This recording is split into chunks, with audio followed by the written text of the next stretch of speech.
अध्याय 3। आप कहाँ रहते हैं? तो आप बरसों से कड़ी मेहनत कर रहे हैं और तरक्की की सीढ़ी पर चढ़ रहे हैं। हो सकता है कि आप अब भी सीढ़ी के निचले सिरे के करीब हों, या फिर हो सकता है शिखर के नज़दीक पहुंचने में कामयाब हो गए हों। वैसे महत्वपूर्ण यह नहीं है कि सीढ़ी पर आप कहाँ हैं। महत्वपूर्ण प्रश्न तो यह है जिसे आप सीढ़ी पर चढ़ने में इतनी सारी मेहनत और समय लगाने से पहले पूछना भूल गए कि आपकी सीढ़ी रखी कहाँ है। जैसा स्टीफन आर कवी ने बताया है, यदि सीढ़ी गलत दीवार से टिकी हो तो आप इससे कोई फ़र्क नहीं पड़ता कि उस सीढ़ी पर कितनी तेज़ी से चढ़ते हैं या कितनी ऊंचाई पर पहुंचने में कामयाब होते हैं। इस अध्याय का उद्देश्य यह है कि आप बस 1 मिनट के लिए सीढ़ी पर चढ़ना छोड़ दें। जिस पायदान पर हों वहीं रुक जाएं और गौर से देखें कि आपकी सीढ़ी रखी कहाँ है। और जहाँ यह है, यदि आप उस जगह से खुश नहीं हैं तो यह पता लगाएं कि आप उसे हटाकर किस दीवार से टिकाना चाहते हैं। आप जो पैसा बनाते हैं वह कैसे बनाते हैं? अधिकांश लोग यह मानते हैं कि उनकी आर्थिक स्थिति इस बात से पता चलती है कि वे कितना ज़्यादा कमाते हैं या उनके पास कितनी ज़्यादा संपत्ति है, या इन दोनों का ही कोई तालमेल। बेशक आर्थिक स्थिति के समीकरण में ये दोनों ही बातें कुछ हद तक शामिल हैं। फोर्ब्स पत्रिका के अनुसार अमीर वह होता है जो हर साल $1 मिलियन से अधिक कमाता है, हर महीने लगभग $83,000 या प्रति सप्ताह लगभग $20,000। और गरीब वह होता है जो साल भर में $25,000 से कम कमाता है। लेकिन इस बात को अनदेखा न करें कि आपकी आमदनी की गुणवत्ता उसकी मात्रा से ज़्यादा महत्वपूर्ण होती है। दूसरे शब्दों में, सिर्फ यही महत्वपूर्ण नहीं है कि आप कितना ज़्यादा कमाते हैं, बल्कि यह भी है कि आप उसे कैसे कमाते हैं। पैसा आता कहाँ से है? दरअसल कैश फ्लो के 4 अलग-अलग स्रोत होते हैं। हर स्रोत दूसरे से बहुत अलग होता है। प्रत्येक स्रोत एक बिल्कुल अलग जीवन शैली को परिभाषित और तय करता है, चाहे आप कितना ही पैसा कमाते हों। रिच डैड पुअर डैड प्रकाशित होने के बाद मैंने आमदनी के इन 4 भिन्न संसारों की व्याख्या करने के लिए एक पुस्तक लिखी थी। कई लोगों का मानना है कि कैश फ्लो क्वाड्रेंट नामक यह पुस्तक मेरे द्वारा लिखी गई सबसे महत्वपूर्ण पुस्तक है। कारण यह है कि यह पुस्तक उन मुद्दों की तह तक जाती है जिन्हें समझाना उन लोगों के लिए अनिवार्य है जो अपने जीवन में सच्चा परिवर्तन करने को तैयार है। कैश फ्लो क्वाड्रेंट का अर्थ है नगद आमदनी उत्पन्न करने वाले विभिन्न स्रोत। मिसाल के तौर पर, एक कर्मचारी नौकरी में किसी दूसरे व्यक्ति या कंपनी के लिए काम करके पैसे कमाता है। सेल्फ एम्प्लॉयड लोग अपने लिए काम करके पैसा कमाते हैं, चाहे वे अकेले काम करें या अपने छोटे व्यवसाय के माध्यम से। व्यवसाय का मालिक आमदनी प्रदान करने वाली किसी बड़ी कंपनी का स्वामी होता है, जिसकी आम परिभाषा यह है कि उसमें 500 या इससे अधिक कर्मचारी काम करते हों। निवेशक अपने विभिन्न निवेशों से धन कमाते हैं, दूसरे शब्दों में पैसा और अधिक पैसा उत्पन्न करता है। इसमें ई कर्मचारी, एस सेल्फ एम्प्लॉयड या छोटा व्यापारी, बी व्यवसाय का स्वामी, आई निवेशक होता है। आप किस क्वाड्रेंट में रहते हैं? दूसरे शब्दों में, अपने जीवन यापन के लिए अधिकतर आमदनी आपको किस क्वाड्रेंट से प्राप्त होती है? ई क्वाड्रेंट। हम में से अधिकांश लोग ई क्वाड्रेंट के भीतर ही सीखते हैं, जीते हैं, प्रेम करते हैं और इस दुनिया से विदा हो जाते हैं। हमारे शिक्षा तंत्र और संस्कृति में शैशव काल से मृत्यु तक हमें यही प्रशिक्षण मिलता है कि हम एक क्वाड्रेंट के भीतर कैसे जिएं। इस संसार का कार्यकारी दर्शन वही है जो मेरे गरीब डैडी, मेरे वास्तविक पिता ने मुझे सिखाया था, और जो बड़े होते समय शायद आपने भी सीखा होगा कि स्कूल जाओ, जमकर पढ़ाई करो, अच्छे ग्रेड लाओ और किसी बेहतरीन कंपनी में बढ़िया लाभ देने वाली कोई अच्छी सी नौकरी कर लो। S quadrant. कुछ लोग अधिक स्वतंत्रता के इच्छुक होते हैं और अपना जीवन अपने हिसाब से जीना चाहते हैं। इस इच्छा से प्रेरित होकर बहुत से लोग ए क्वाड्रेंट को छोड़कर एस क्वाड्रेंट में पलायन करते हैं।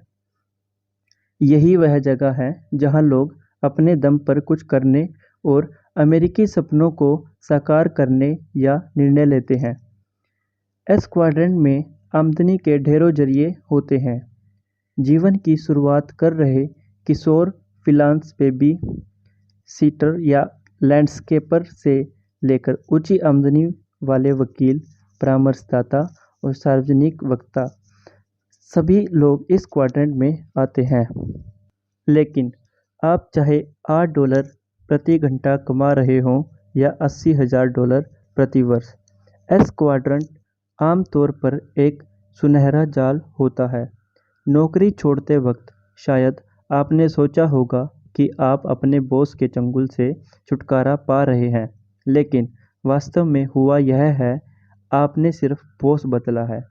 सही मायनों में आप अब भी कर्मचारी ही हैं।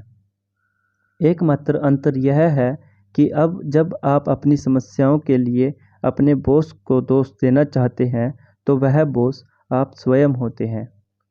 एस क्वाड्रेंट में जीना मुश्किल होता है क्योंकि इसमें आपको कोई धन्यवाद नहीं देता। यह हर कोई आपको छीलने की कोशिश करता है। सरकार आपको छीलती है। सप्ताह में एक दिन की कमाई आपको कर में देनी पड़ती है। आपके कर्मचारी आपको छीलते हैं। ग्राहक आपको चूना लगाने की कोशिश करते हैं और आपका परिवार आपकी आलोचना करता है क्योंकि आप काम से कभी छुट्टी ही नहीं लेते। आप ले भी कैसे सकते हैं? अगर आपने छुट्टी ली तो आपका धंधा मारा जाएगा। आपके पास जरा भी खाली समय नहीं होता क्योंकि अगर आप खाली बैठे तो व्यवसाय में आमदनी नहीं होगी। सच्चे मायनों में एस का अर्थ होता है गुलामी, स्लेवरी। वास्तव में आप अपने व्यवसाय के मालिक नहीं हैं, आपका व्यवसाय आपका मालिक है। B quadrant. बी क्वाड्रेंट वह स्थान है जहां लोग बड़ी बड़ी कंपनियां खड़ी करते हैं। एस व्यवसाय और बी व्यवसाय में अंतर यह होता है कि अपने एस व्यवसाय के लिए आप काम करते हैं, जबकि आपका बी व्यवसाय आपके लिए काम करता है। मेरे पास कई बी व्यवसाय हैं जिनमें निर्माण, रियल एस्टेट, खनन कंपनियां और अन्य कई व्यवसाय शामिल हैं।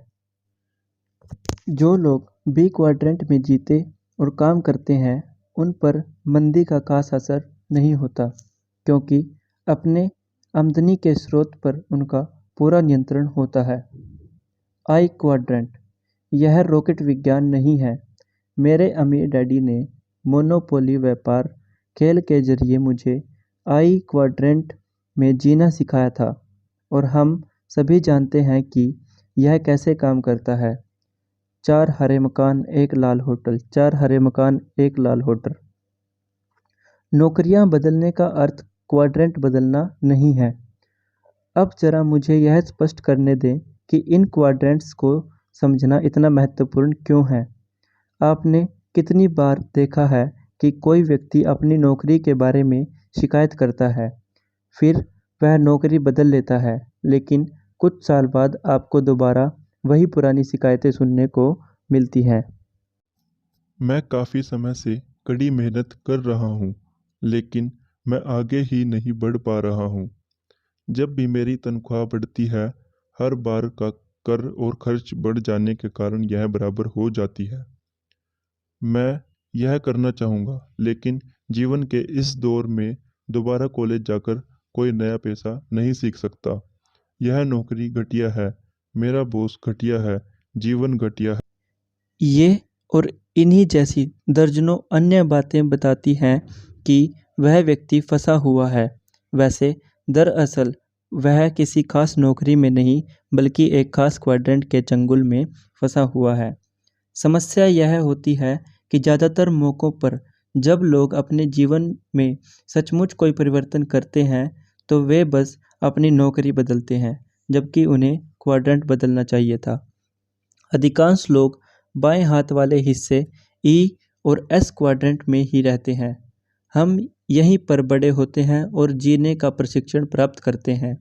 हमें बताया जाता है अच्छे ग्रेड लाओ ताकि तुम्हें अच्छी नौकरी मिल जाए, लेकिन आपके ग्रेड से बी क्वाड्रेंट में कोई फ़र्क नहीं पड़ता।